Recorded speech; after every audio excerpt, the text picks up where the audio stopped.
Hello, everybody. Torre Sanz here. Um, just wanted to take a few moments to talk to you guys about something that a friend of mine on Facebook actually brought to my attention. I wasn't aware of recent controversy with Lil Wayne. He's been in a lot of controversies lately, but this time it's not about the Miami Heat. It's actually about a lyric that was used in a single called Karate Chop, the remix, which, to my understanding, was recently pulled by his record label.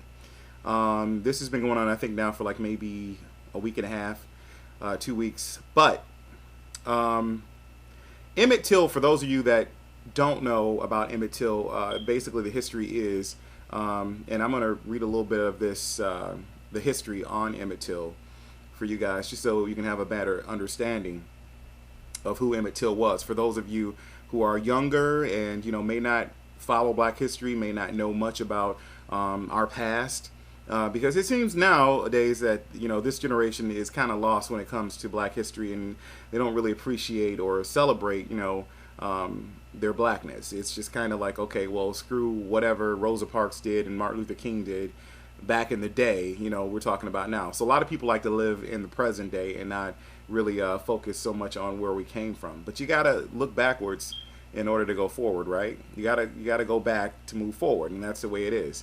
Well, Emmett Lewis Till was an African American boy who was murdered in Mississippi at the age of 14 after reportedly flirting with a white woman.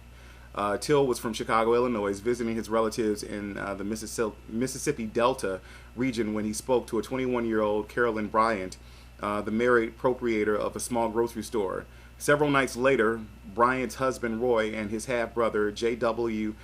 Malam arrived at Till's great-uncle's house, where they took Till, transported him to a barn, beat him, and gouged out his eyes before shooting him through the head and disposing his body in a nearby river.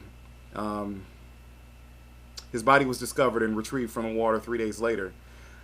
So I'm not going to go into reading, more about this young man's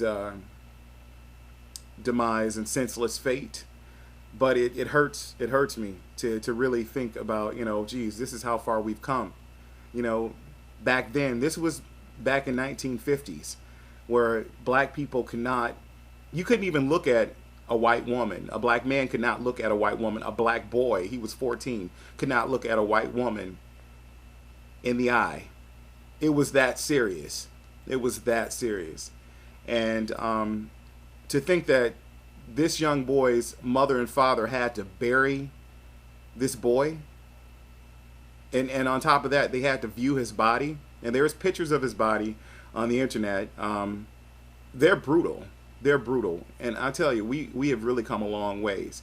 So I'm using this platform that I have to speak with you guys about this, and I'm just asking you to please, young people, please read up on Emmett Till, read up on the history of blacks in America and how far we've come as a people in America today. We have a black president, sure enough.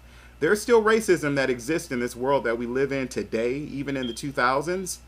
It's gotten a lot better than what it was back then, but in the 1950s, to say that I could not even have a friend of the Caucasian persuasion, or I couldn't even, like give eye contact to, a young woman with the fear of knowing that I could possibly lose my life. And that's a horrible way to die. It's a horrible way to die.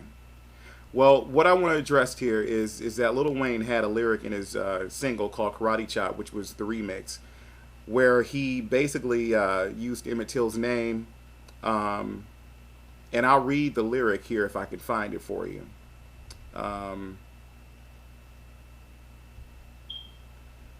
Basically, I can't really find the lyric right now. Actually, I have it right here. I have it. So let me read it for you. Okay, it says, Lil Wayne made a song, and I'm going to quote him, okay? I'm going to beat that pussy up like Emmett Till, okay? Now, I'm not sure exactly where Lil Wayne was going with this lyric, because Emmett Till obviously did not rape or disrespect this 21-year-old white woman, in which he lost his life because of just making eye contact. The Emmett Till family, they were outraged, and they issued a statement and said, "The impact of your words left us in awe, with our hearts and our mouths wide open.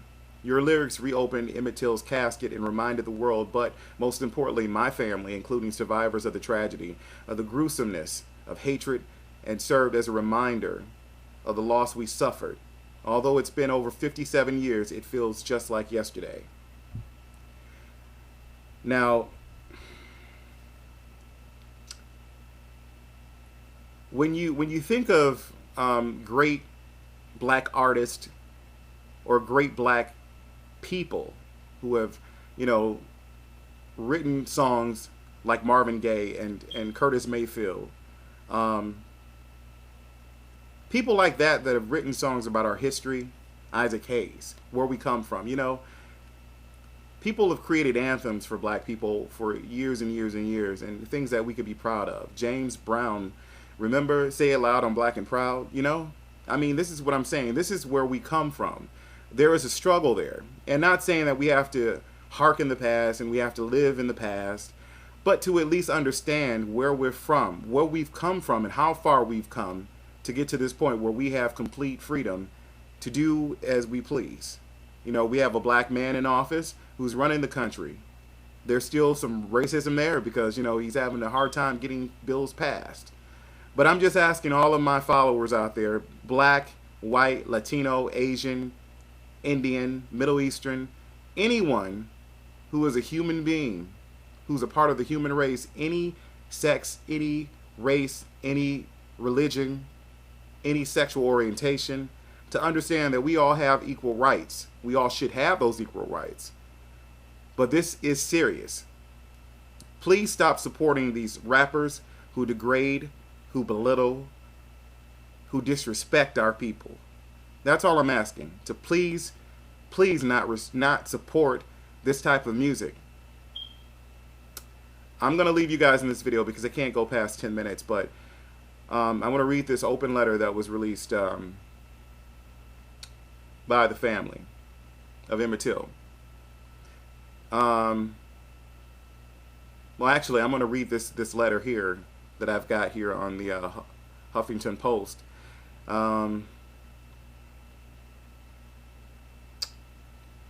It says yesterday a week since the unofficial release of Karate Chop Remix, inclusive of your lyrics.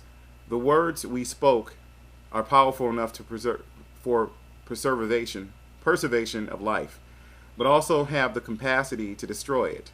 When you spit lyrics like "beat that pussy up" like Emmett Till, not only are you destroying the preservation and the legacy of Emmett Till's memory and name, but the impact of his murder in black history, along with degradation of women.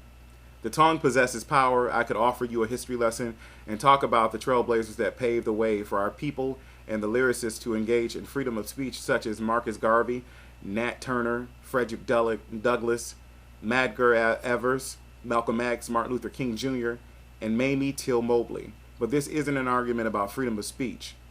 It is critical that we stay true to urgency of the hour.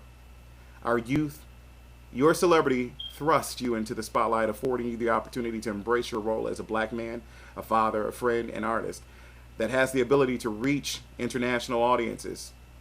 Are you bothered in the least by the staggering statistics of extinction of our children? That's the question that the Till family posed to Lil Wayne. Still, there's been no word from his camp or from him, but I believe he needs to issue a public apology. I really do feel that way. I want to know what your thoughts are on this. Let's talk about it. Thank you for taking your time and viewing this video. I'll chat with you later.